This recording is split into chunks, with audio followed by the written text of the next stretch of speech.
دور فتن یعنی فتنوں کا دور اور قیامت کی بڑی نشانیاں اور قیامت کی وہ نشانیاں جو سرکار دو عالم صلی اللہ علیہ وآلہ وسلم نے فرمایا اور ہمارے بزرگان دین کے ذریعے ہم تک ان نشانیوں کی بارے میں بتایا گیا۔ جی میں اسی ہی دور کی بات کر رہا ہوں آپ سے جو قیامت کے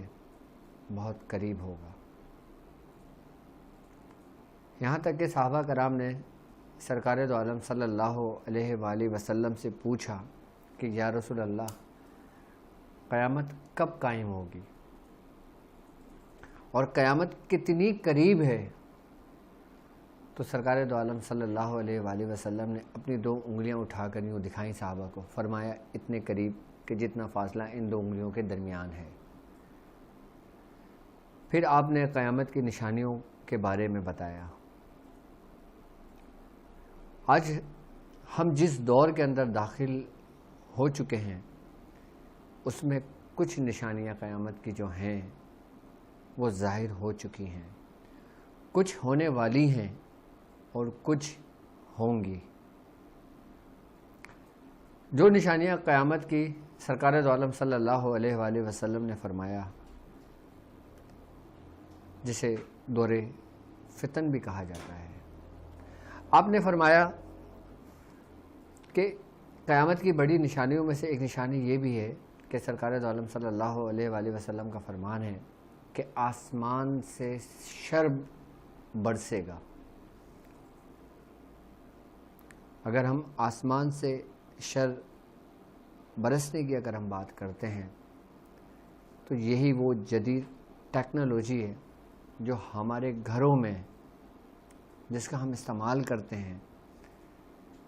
جس کا استعمال نگیٹو اور پوزیٹو دونوں ہیں، کہ جس کے ذریعے گھر گھر کے اندر برائی تیزی سے پھیل رہی ہے اور اتنی تیزی سے پھیل رہی ہے کہ جس کو روکنا بہت مشکل ہے، بہت مشکل ہے۔ اور اسی نشانیوں میں آپ نے فرمایا کہ جب قیامت کی نشانیوں میں سے ایک نشانی یہ بھی ہے کہ جو جاہل لوگ ہوں گے وہ منبر پر آ کر بیٹھ جائیں گے اور اپنے مطلب اور اپنے مقاصد کو دین کے لیے استعمال کریں گے اور دین کو ایسا پیش کریں گے کہ ان کا مقصد دولت کمانا ہوگا، شہرت پانا ہوگا، اور وہ اس طرح قرآن کی آیتوں کو اور دین کو پیش کریں گے اپنی مرضی کے مطابق، اور جو لوگ صاحب ایمان ہوں گے وہ جب ان کا انکار کریں گے تو وہ ان پر باقاعدہ طور پہ تشدد کریں گے۔ اور قیامت کی نشانیوں میں ہے کہ وہ آیتیں جو مشرکین اور کفار کے لیے اتاری گئی تھیں وہ مسلمانوں پہ چسپاں کریں گے اور ان کو نقصان پہنچائیں گے اور ان کو باقاعدہ طور پہ قتل کریں گے۔ اور سرکار دو عالم صلی اللہ علیہ وآلہ وسلم کا فرمان ہے، آپ نے فرمایا کہ جب قیامت قریب ہوگی تو دین صرف اور صرف غریبوں میں رہ جائے گا، کیونکہ جو دین کے ٹھیکیدار بن جائیں گے، جو اپنے نفس کے پیچھے چل دیں گے، دنیاوی خواہشات کے پیچھے لگ جائیں گے، ان کا مقصد صرف اور صرف دولت کمانا اور ان کا قبلہ عورت ہوگی اور پیسہ ان کے لیے فتنہ ہوگا، جب وہ اس میں پڑ جائیں گے تو جو اہل حق ہوں گے پھر وہ ان کو نقصان پہنچائیں گے، اور جب ان کو نقصان پہنچائیں گے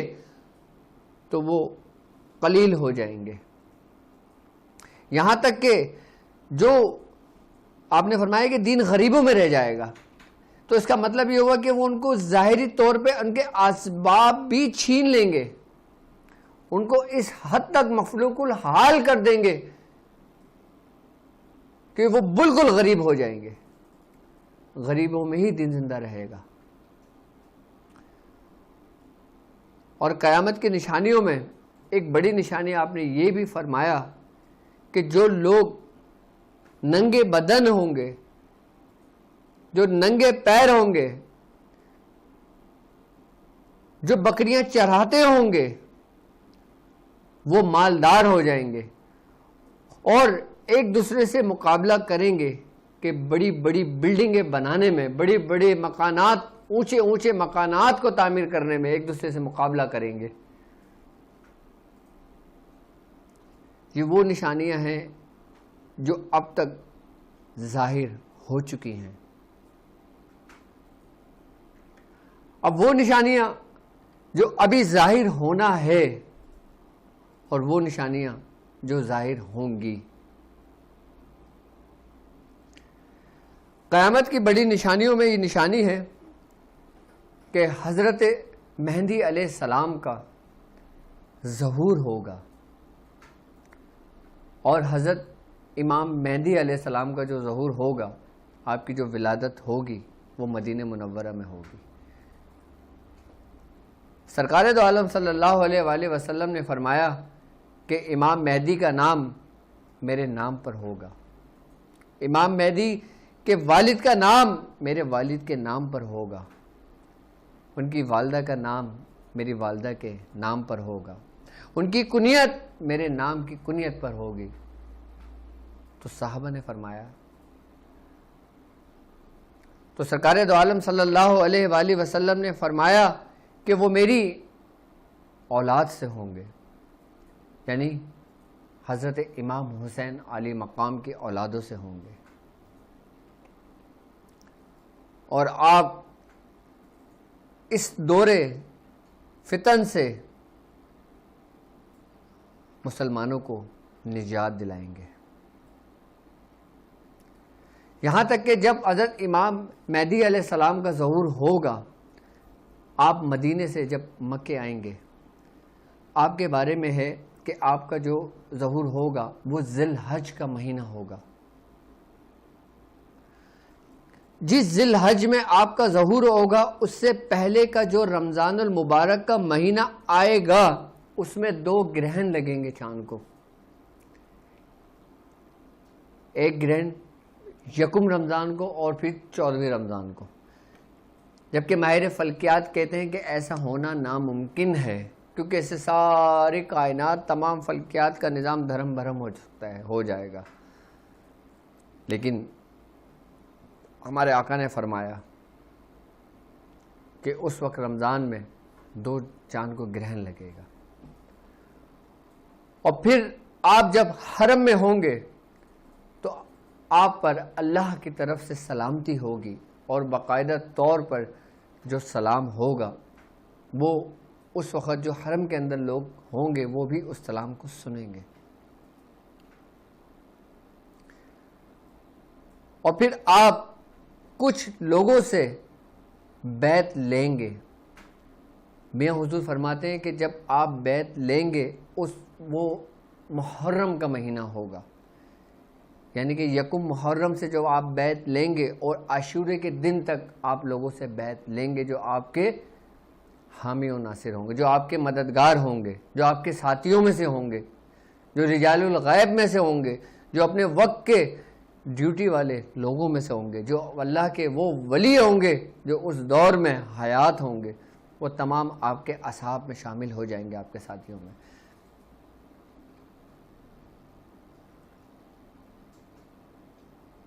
تو کچھ اکثر و بیشتر مسلمان آپ کے مخالف ہو جائیں گے، اور جب آپ کے مخالف ہوں گے پھر آپ حرم سے مدینے کی طرف کا سفر کریں گے،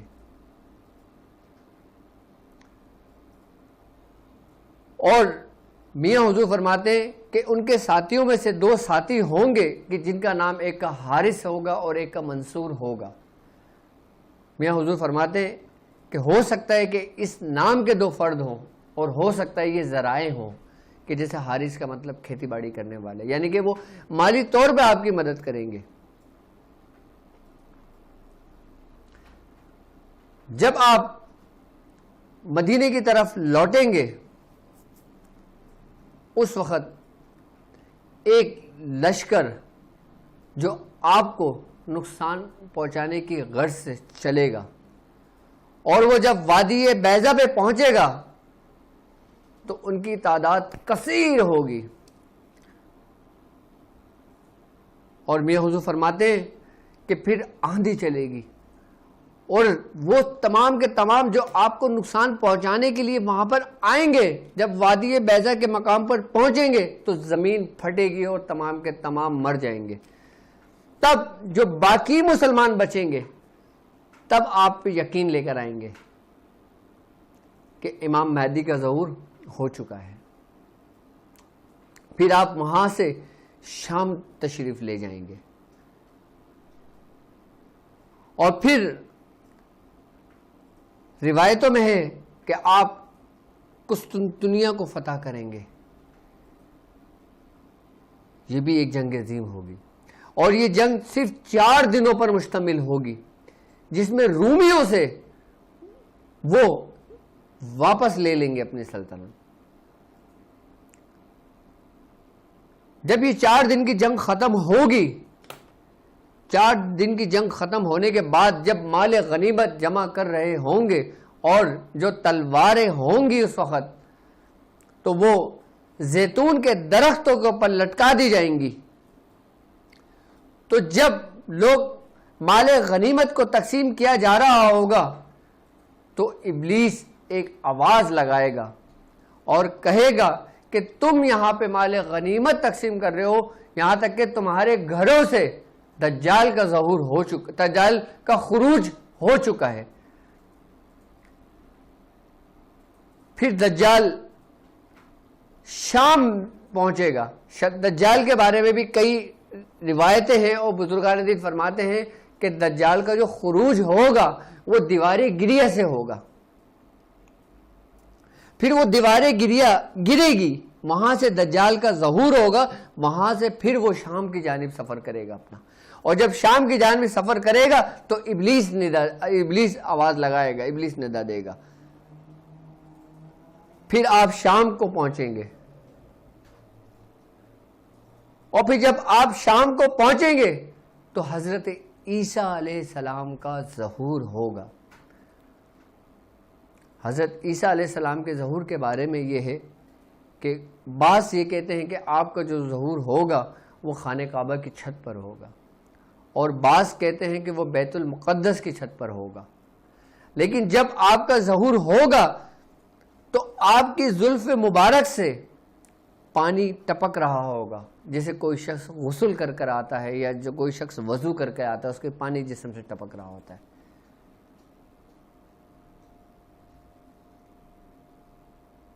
پھر آپ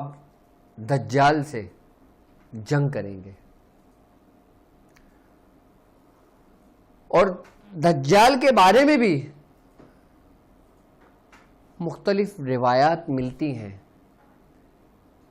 ایک روایت میں یہ ملتی ہے کہ دجال پیدا ہو چکا ہے، اور ایک روایت میں یہ بھی ہے کہ یہ حضرت سلیمان علیہ السلام کے دور میں ہیکل سلیمانی جب تعمیر ہو رہا تھا تو یہ اس وقت اس میں شامل تھا. اور دجال نے جو تابوت سکینہ جو حضرت سلیمان علیہ السلام کے پاس تھا اس کو چرانے کی کوشش کی، تو حضرت سلیمان علیہ السلام نے اللہ کے حکم کے مطابق جو دجال تھا اس کو اپنے زنجیروں میں جکڑ کر ایک جزیرے کے اندر قید کر دیا تھا، جو وہاں پہ قید تھا. ایک روایت میں نے یہ بھی میاں حضور سے سنی ہے کہ میاں حضور فرماتے ہیں کہ سرکار دو عالم صلی اللہ علیہ وآلہ وسلم کے دور میں ایک واقعہ یہ بھی ہوا کہ ایک صحابی آئے اور کہنے لگے یا رسول اللہ فلاں جگہ پر فلاں یہودی عورت نے ایک بچہ جنا ہے، اور وہ بچہ جننے کے بعد عام بچوں سے اس کی جسامت جو ہے وہ ایسے معلوم ہوتی ہے گویا جیسے 1 سال کا بچہ ہے، اور 1 سال کا بچہ ہے اور پیدا ہونے کے کچھ گھنٹے کے بعد اس کے دانت نکلنے شروع ہو گئے، اس کے بال بڑھنے شروع ہو گئے، اس کی جسامت بڑھنے شروع ہو گئی، اور کچھ گھنٹے گزرے وہ وہاں سے نکلا اور وہ غائب ہو گیا۔ میں نے یہ بھی سنا میاں حضور کی زبانی۔ لیکن دجال کہ جس کا اصل نام صافی ہوگا، یعنی صافی بالسیاد، کچھ سعید کہتے ہیں کچھ سیاد کہتے ہیں، جو اس کا اصل نام ہوگا، اور اس کو اتنی قوت اتنی طاقت دی جائے گی، اور اس کا حلیہ جو بزرگان دین فرماتے ہیں کہ اس کی جو چمڑی ہوگی، جو اس کے جسامت ہوگی، اس کا قد چھوٹا ہوگا، اور سفید رنگ کی اس کی چمڑی ہوگی، اور سرخ رنگ، جیسے کوئی دھوپ میں گورا چٹا شخص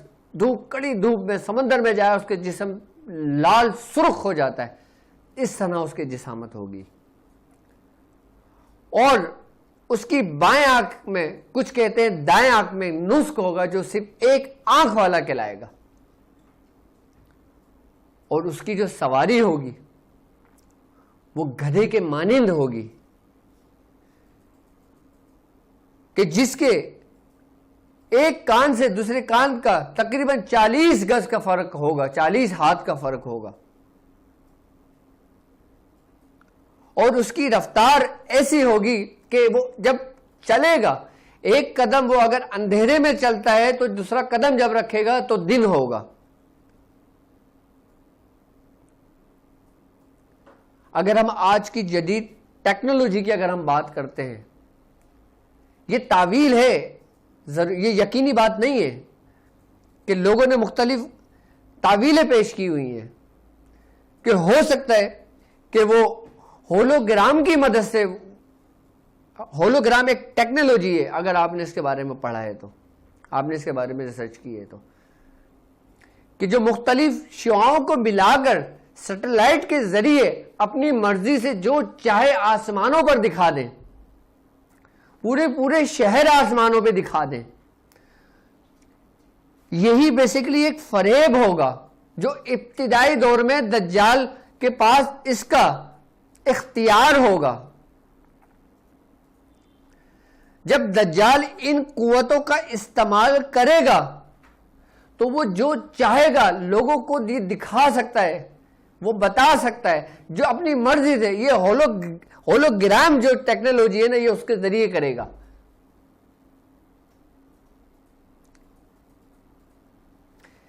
جب سب سے پہلے یہ نبوت کا دعویٰ کرے گا، شروع میں یہ بڑا پارسا ہوگا، بڑا نیک بننے کا یہ ڈھنگ رچائے گا، پہلے یہ لوگوں کو اپنے قریب کرے گا کہ جس سے لوگ اس سے متاثر ہوں گے۔ جب اس سے لوگ متاثر ہوں گے، اس کا ایک حلقہ بن جائے گا، ایک سارے یہودی اس کے ارد گرد جمع ہو جائیں گے، اس کے ساتھی بن جائیں گے۔ جب یہ دنیا پہ قابض ہو جائے گا، جب یہ ہولوگرام کے ذریعے جب یہ نبوت کا دعویٰ کرے گا، اس کے بعد اللہ رب العزت مشرق اور مغرب میں وہ شیاطین جو جکڑے ہوئے ہیں، جو قید ہیں، ان کو رہا کرنے کا حکم دے دے گا۔ جب ان شیاطین کو رہا کر دیا جائے گا تو ان شیاطین دوڑیں گے اپنے دجال کے پاس۔ جب وہ اس دجال کے پاس پہنچیں گے اور اس دجال سے کہیں گے کہ تم جیسا کہو گے ہم وہ کریں گے، تم جیسا بولو گے ہم وہ کریں گے، تو پھر ان شیاطینی کی قوت سے اس دجال اپنے کرتب دکھائے گا، یہاں تک کہ وہ لوگوں کو قتل کرے گا اور دوبارہ زندہ کر دے گا، یہاں تک کہ وہ شیاطین اتنی کثیر تعداد کے اندر اس کے ساتھی ہوں گے، اور وہ جب حقیقتاً میں جب وہ کسی کو قتل کرے گا تو وہی شیاطین جو ہوں گے اس کے معاون اور مددگار ہو جائیں گے. تمام جادوئی قوت، تمام استدراجی قوت، تمام شیاطینوں کی قوت وہ دجال کے سپرد کر دی جائے گی. وہ اس کے ذریعے مسلمانوں کو گمراہ کرے گا. اس کے دائیں ہاتھ میں آگ ہوگی اور بائیں ہاتھ میں سبز باغ ہوں گے. دراصل جو سبز باغ ہوں گے وہ جہنم کا گڑھا ہوگا، اور جو آگ ہوگی در حقیقت وہی جنت ہوگی. وہ لوگوں سے کہے گا کہ میں خدا ہوں، وہ خدائی کا دعویٰ کر دے گا. اس کے بعد جب وہ خدائی کا دعویٰ اس وقت کرے گا کہ جب شیاطین اس کی مدد کو پہنچیں گے، اور پھر وہ خدائی کا دعویٰ کرے گا. اور جب وہ خدائی کا دعویٰ کرے گا پھر وہ لوگوں سے کہے گا کہ تو مجھے خدا مانتا ہے تو میں تجھے تیرا رزق دوں گا. وہ ہر چیز کو، ہر خوراک کو، پانی کو، ہر چیز کو اپنی تحویل میں لے لے گا. جو اس کی خدائی کو تسلیم کرے گا اس کو یہ عطا اس کو دے گا، اور جو اس کی خدائی کا انکار کرے گا، جو مومنین ہوں گے ان کو یہ قتل کر دے گا. در حقیقت جو قتل ہو رہے ہوں گے وہی شہادت کا درجہ پائیں گے، کیونکہ وہ مومنین ہوں گے. اور شیطان اس کے دجال کے بارے میں ہے کہ اس کی پوری زندگی، پوری جو عمر ہوگی وہ صرف 4 دن کی ہوگی.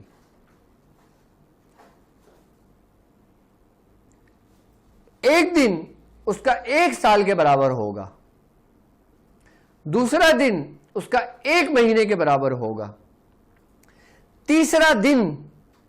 اس کا 1 ہفتے کے برابر ہوگا، اور اس کا چوتھا دن سورج طلوع ہونے سے سورج غروب ہونے تک کا ہوگا. اس 4 دنوں بعد حضرت عیسیٰ علیہ السلام اس ملعون کو قتل کر دیں گے.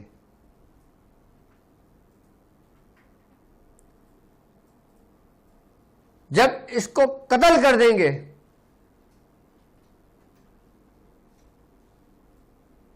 اس کے بعد بھی مزید فتنے اٹھیں گے. حضرت عیسیٰ علیہ السلام کا جب ظہور ہوگا آپ سب سے پہلے صلیب کو توڑیں گے، آپ خنزیر کو قتل کر دیں گے، اور جو لوگ حضرت عیسیٰ علیہ السلام پر ایمان لے آئیں گے وہ ان کے ساتھیوں میں سے ہوں گے، اور جو آپ پر ایمان نہیں لائیں گے آپ ان سب کو قتل کر دیں گے.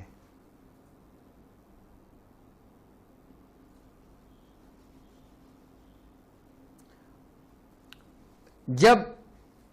دجال کا قتل ہو جائے گا اس کے بعد حضرت امام مہدی علیہ السلام حکومت قائم کریں گے.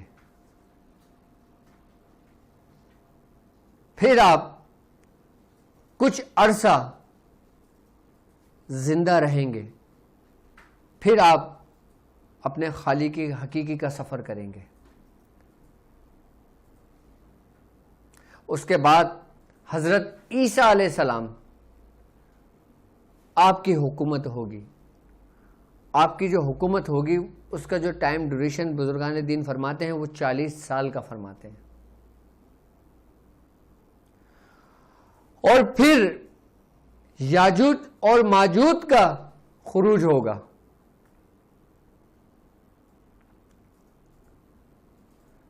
پھر وہ فتنہ برپا کریں گے، اور وہ اتنی کثیر تعداد میں ہوں گے کہ وہ جس جگہ سے گزریں گے اس جگہ کو ویران کر دیں گے. تباہ و برباد کر دیں گے اس جگہ کو. آپ سے جنگ نہیں ہوگی. وہ یاجوج ماجوج اس زمین پر اتنا فساد مچا دیں گے کہ روئے زمین پہ کوئی جگہ ایسی نہیں ہوگی جہاں پہ اس نے فساد مچایا نہ ہو. یہاں تک کہ حضرت عیسیٰ علیہ السلام کو حکم ہوگا کہ آپ اپنے ساتھیوں کے ہمراہ ایک پہاڑ کی چوٹی پر چلے جائیں. پھر آپ ایک پہاڑ کی چوٹی کا سفر کریں گے. پھر آپ دعا کریں گے اللہ رب العزت سے. اور جب آپ دعا کریں گے اور یاجوج ماجوج کے لیے بد دعا کریں گے، جب ان کے لیے بد دعا کریں گے یاجوج ماجوج کے لیے، تو ان میں ایک بیماری پیدا ہو جائے گی، ان میں ایک کیڑا پیدا ہو جائے گا، جس کے بارے میں ہے کہ ان کی گدی کے اندر ایک کیڑا پیدا ہوگا. پھر وہ اس بیماری سے یاجوج اور ماجوج ان دونوں کا خاتمہ ہو جائے گا، ان پوری کا اس فتنے کا. جب کہتے ہیں کہ جب یہ تمام اس مر جائیں گے تو ان کے جسم سے اتنا تعفن اٹھے گا، اتنی بدبو اٹھے گی کہ کہتے ہیں کہ روئے زمین پہ کوئی ایسی جگہ نہیں ہوگی جہاں پہ ان کی لاش نہ پڑی ہو. پھر اللہ رب العزت پرندوں کو حکم دے گا. پھر ایک خاص قسم کے پرندے آئیں گے جو ان کے جسموں کو نوچ کر کھا جائیں گے. پھر بارش ہوگی اور کثرت سے بارش ہوگی اور پھر تیز ہوائیں چلیں گی کہ جس سے پھر اس زمین کو پاک کیا جائے گا. پھر اس کے بعد صفا کی پہاڑیوں سے دابۃ الارض نکلے گا، جس کے بارے میں ہے کہ وہ جو کفار ہوں گے ان کے چہرے پہ کافر لکھ دے گا، اور جو مسلمان ہوں گے ان کے چہرے پہ مسلمان لکھ دے گا. باقاعدہ وہ کلام کرے گا، مومنین سے بات کرے گا، اور پھر وہ کہیں غائب ہو جائے گا. اس کے بعد جب حضرت عیسیٰ علیہ السلام کے دور حکومت مکمل ہوگی پھر آپ کا وصال ہو جائے گا. اس کے بعد پھر مومنین کی تعداد کم ہو جائے گی. پھر سورج مغرب سے طلوع ہوگا، اور جب سورج مغرب سے طلوع ہوگا تو اس وقت توبہ کا دروازہ بند کر دیا جائے گا. اور جب توبہ کا دروازہ بند کر دیا جائے گا اس کے بعد پھر کسی کا ایمان لانا اس کے لیے کوئی نفع نہیں دے گا. پھر جو جہاں پر ہے وہ اسٹل وہاں رک جائے گا. اس کے بعد جو مسلمان اس روح زمین پر ہوں گے وہ آہستہ آہستہ آہستہ آہستہ کم ہونے لگیں گے. جب قیامت اس وقت تک نہیں آئے گی جب تک روئے زمین پہ ایک مومنین بھی اگر باقی ہو، ایک مسلمان بھی اگر باقی ہوگا، اس وقت تک قیامت نہیں آئے گی. جب اس آخری مومنین کی بھی روح جب قبض کر لی جائے گی تو پھر اس دنیا میں کفار ہی کفار کا غلبہ ہوگا. پھر جو قیامت نازل ہوگی وہ ان کفار پر ہوگی، اور جو اہل ایمان ہوں گے وہ اس دنیا سے اٹھا لیے جائیں گے.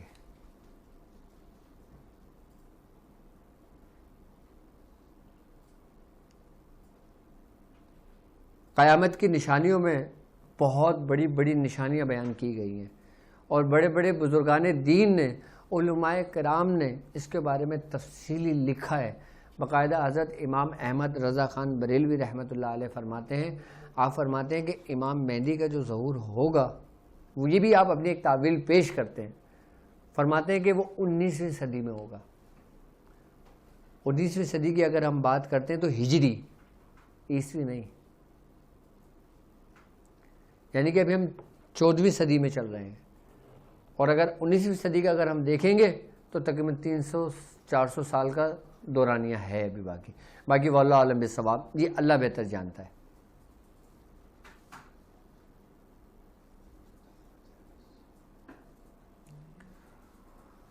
اور یہی ہم اس دور کے اندر داخل ہو چکے ہیں کہ جس دور کے بارے میں، فتنہ دجال کے بارے میں باقاعدہ طور پہ انبیاء کرام نے اپنی اپنی امتوں کو بھی ڈرایا ہے. یہاں تک کہ حضرت نوح علیہ السلام نے، نوح علیہ السلام کے بعد اکثر و بیشتر جتنے بھی پیغمبر آئے، جتنے بھی نبی آئے، جتنے بھی انبیاء کرام آئے، ان سب نے اپنی اپنی قوموں کو ڈرایا ہے. اور سرکار دو عالم صلی اللہ علیہ وآلہ وسلم کا فرمان ہے، آپ نے فرمایا جو شخص جمعے کے دن سورہ کہف کی تلاوت کرتا ہے وہ اس فتنے سے محفوظ رہے گا، اور جو شخص سورہ کہف کی شروع کی 10 آیتیں پڑھتا ہے، آخری کی 10 آیتیں پڑھتا ہے، وہ بھی اس فتنے سے محفوظ رہے گا. کیونکہ یہ وہ فتنہ ہوگا کہ اس جیسا فتنہ دنیا بننے سے لے کر دنیا ختم ہونے تک اس سے بڑا فتنہ کسی کو قرار نہیں دیا گیا. یہ وہ جہالت کا وقت ہوگا کہ شیاطینی قوت اپنی عروج کو ہوں گی، گھر گھر میں برائی پھیلی ہوئی ہوگی، گھر گھر میں وبائیں پھیلی ہوئی ہوں گی. اور اگر ہم بات کرتے ہیں اس دور کی کہ جس دور میں ہم ہیں، جس دور میں ہم چل رہے ہیں، تو میں سمجھتا ہوں کہ ہم اس دور کی جانب بڑھ رہے ہیں. ہم اس دور کے اندر داخل ہو چکے ہیں. ہم یہی وہ فتنے ہیں کہ جس کے بارے میں بتایا گیا تھا. اور اس فتنے سے وہی محفوظ رہے گا کہ جو اللہ اور اس کے رسول اور اس کے دوستوں کی رسی کو مضبوطی سے تھام کر رکھے گا، کہ جس کے بارے میں سرکار دو عالم صلی اللہ علیہ وآلہ وسلم نے فرمایا ہے کہ جو شخص سورہ کہف کی تلاوت کرے گا وہ اس فتنے سے محفوظ رہے گا.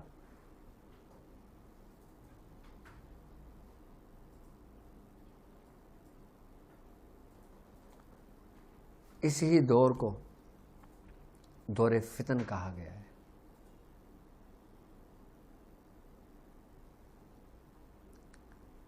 اور اس دور میں ہم تیزی سے گزر رہے ہیں. ابھی یہ ابتدا ہے اس دور کی، کیونکہ ابھی جیسے وسائل بن رہے ہیں، جیسے معاملات چل رہے ہیں، آپ لوگ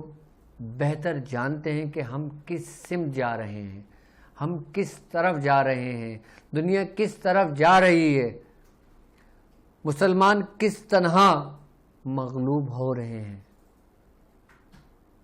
کس طرح کفار مسلمانوں پہ غالب آ رہے ہیں، کس طرح مسلمانوں کے اوپر ظلم اور تشدد ہو رہا ہے، کس طرح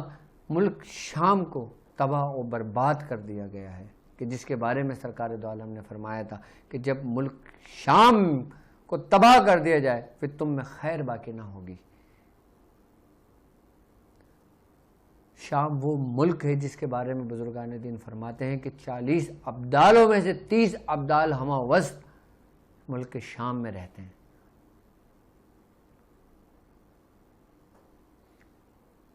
اور یہ تمام جو جنگ شروع ہوں گی، بزرگان دین فرماتے ہیں کہ لبنان، اسرائیل اور شام، ان تینوں ممالکوں کو ہم دیکھتے ہیں تو یہ ٹرائنگل بنتا ہے. یہ ٹرائنگل کا جو آتا ہے نا، یہاں سے ان فتنوں کا، یہاں سے ان جنگوں کا آغاز ہوگا.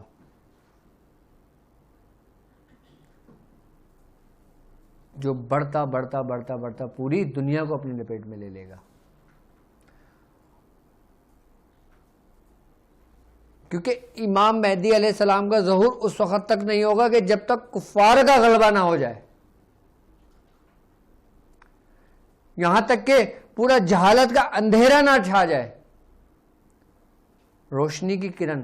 وہیں پھوٹتی ہے کہ جہاں پہ اندھیرا غالب آ جاتا ہے. یہی وہ نور کی شعاعیں اس وقت پھوٹیں گی. اور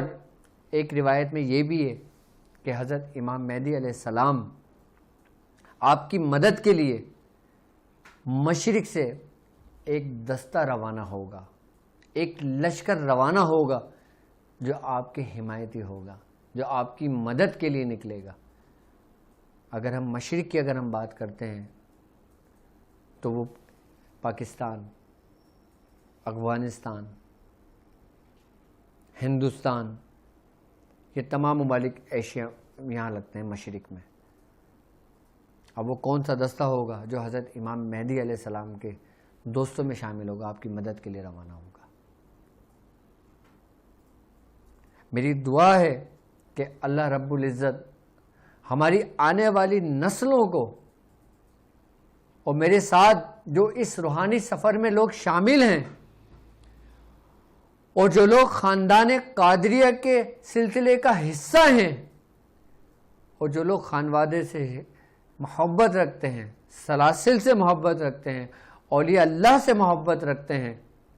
ان تمام لوگوں کی نسلوں کو اللہ رب العزت امام مہدی علیہ السلام کے دوستوں میں شامل فرمائے، کیونکہ آپ کے جو ساتھی ہوں گے وہ اس وقت کے قطب اور ابدال میں سے ہوں گے۔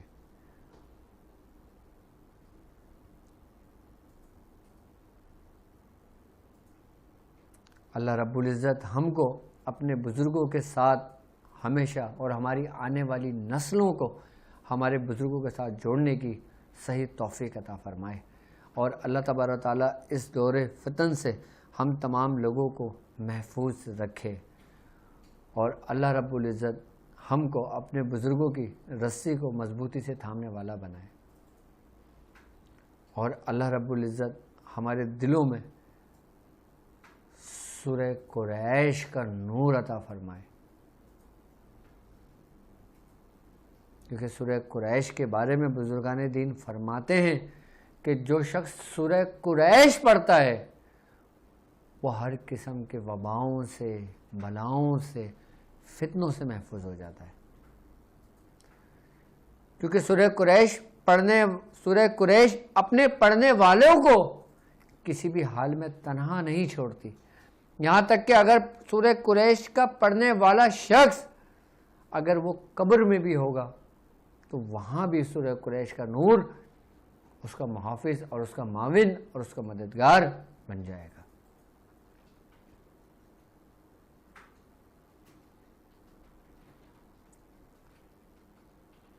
کیونکہ جس کثرت میں سورہ قریش الحمدللہ میاں حضور کی اجازتوں سے لوگ سورہ قریش کی جانب بڑھ رہے ہیں، سورہ قریش کا عمال کر رہے ہیں، سورہ قریش کو اپنے ورد میں رکھا ہوا ہے، میں سمجھتا ہوں یہ میاں حضور کی اجازتوں کی اور ہمارے سلسلوں کی اجازتوں کی برکتیں ہیں، اور یہ برکتیں ان کی اولادوں کے نصیبوں میں آئیں گی، ان کی آنے والی نسلوں کے حصوں میں آئیں گی۔ آپ جو بیج بوگے وہ آپ کی اولادیں کاٹیں گی، آپ جو عمال کرو گے اس کا پھل آپ کی اولادوں کو ملے گا۔ آپ اگر سورہ قریش پر ریاضت کرو گے تو اس کی روحانیت آپ کی اور آپ کے آنے والی نسلوں کی معاون اور مددگار ہوگی، کیونکہ سورہ قریش کی اجازت خاندان قادریہ کی سب سے بڑی اجازتوں میں سے اجازت ہے۔ یہاں تک کہ سرکار غوث پاک کا مجھے ایک واقعہ یاد آ گیا اسی مناسبت سے، کہ محبوب سبحانی حضرت سیدنا شیخ عبد القادر جیلانی رضی اللہ تعالیٰ عنہ آپ ایک وجد کی کیفیت میں طاری ہوئے، تو آپ اس کیفیت میں طاری ہوئے کہ آپ نے اپنے بیٹے کا ہاتھ پکڑا، ان کا نام تھا شاہ جمال۔ آپ نے ان سے کہا کہ اے جمال، کہ تم جب حضرت امام مہدی علیہ السلام کا ظہور ہوگا تم ان کو میرا سلام کہنا۔ تو ان کے بیٹے نے کہا ابا جان کیا میں اس وقت تک زندہ ہوں گا؟ آپ نے فرمایا ہاں تم اس وقت تک زندہ رہو گے جب تک تم میری امانت امام تک نہ پہنچا دو۔ کہتے ہیں کہ جو آپ کے صاحبزادے حضرت شاہ جمال رحمۃ اللہ علیہ، حضرت شاہ جمال ہیں، آپ کچھ وقت گزرنے کے بعد آپ پوشیدہ ہو گئے تھے. یہاں تک کہ حضرت مخدوم جہانیہ جہانگش رحمۃ اللہ علیہ اپنے سفر نامے میں لکھتے ہیں کہ میری ملاقات حضرت سیدنا شیخ عبد القادر جیلانی رضی اللہ تعالیٰ عنہ کے بیٹے سے ہوئی ہے.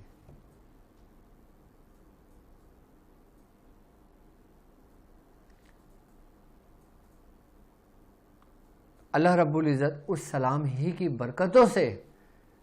جو محبوب سبحانی کا ہے کہ ہمیں حضرت امام مہدی کے علیہ السلام کے ساتھیوں میں شامل فرما.